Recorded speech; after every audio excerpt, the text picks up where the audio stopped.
So today's plan, get rid of all this, make it a bit more clearer, and do a, I found out what they call a dead hedge along there. Let's see if we can clear all the way up to the top.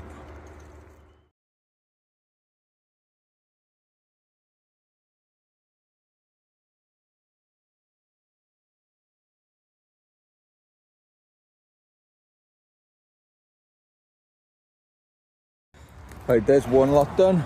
I put some thorns in that one and that one over there, just thinking probably support it a bit more.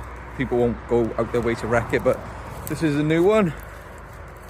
It's about that tall, about 4 foot maybe, I don't know, 5 foot, I don't know. Now, get onto this lot here and put it all along here.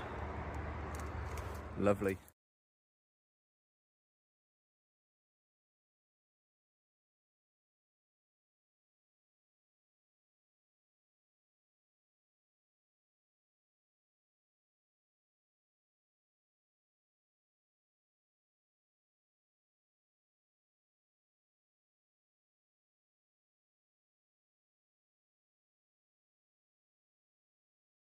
So that's another 2 done. This long one. Oh, this is a load more clear now. And this one. But you can see how, like, look how straight they are now and like mint they are compared to them. So you do get better as you go along. But yeah.